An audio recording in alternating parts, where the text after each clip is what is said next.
नमः शिवाय।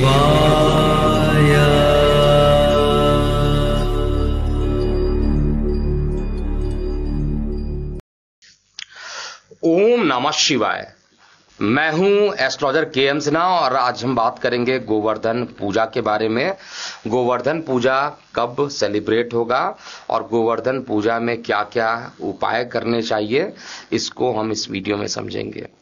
देखिए, आप लोगों को पता होगा दीपावली का जो अगला दिन होता है अर्थात कार्तिक शुक्ल पक्ष की जो प्रतिपदा तिथि पड़ती है, उसमें गोवर्धन पूजा को हम लोग सेलिब्रेट करते हैं। ये कार्तिक शुक्ल पक्ष का पहला दिन होता है।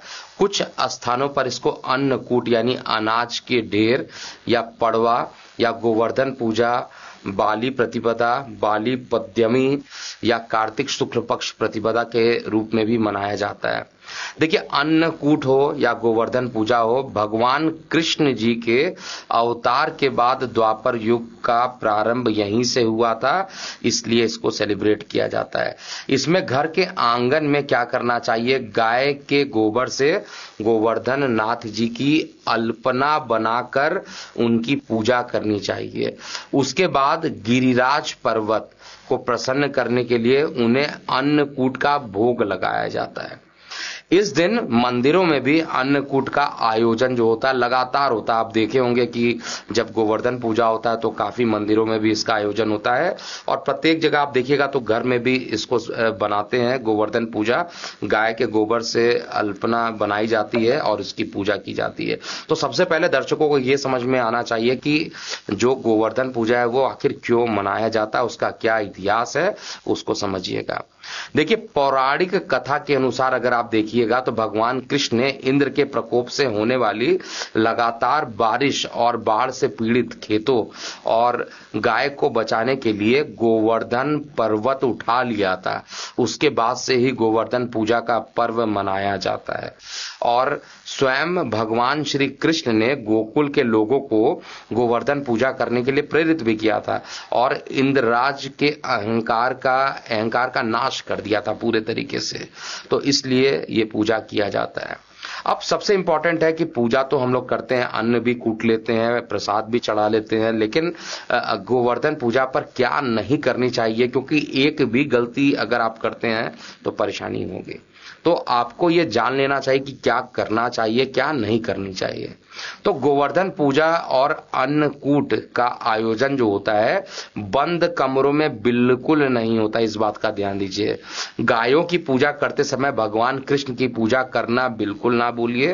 परिवार के सभी लोग अलग अलग होकर पूजा ना करें, एकत्र होकर ही करें।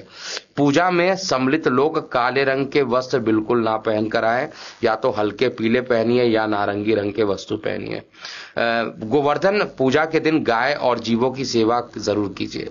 आज के दिन अगर गोवर्धन पूजा की परिक्रमा आप करना भूल जाते हैं तो ये भी अपने आप में परेशानी का कारण बन जाता है। तो परिक्रमा जरूर कर लीजिएगा और गोवर्धन पूजा की विधि क्या होता है उसको समझिए। देखिए, दीपावली के अगले दिन जो है ब्रह्म मुहूर्त में उठकर पवित्र स्नान आपको करना चाहिए, मंदिर की सफाई करनी चाहिए, अपने घर के मंदिर में दिया जलाना चाहिए, गाय के गोबर से गोवर्धन बनाएं और विधि अनुसार ही आपको पूजा करना चाहिए। साथ ही इस दिन भोग बनाकर गोवर्धन मूर्ति को प्रसाद के रूप में चढ़ाएं, गोवर्धन मूर्ति की परिक्रमा करें। अंत में गोवर्धन आरती के साथ साथ पूजा का समापन भी किया जाता है।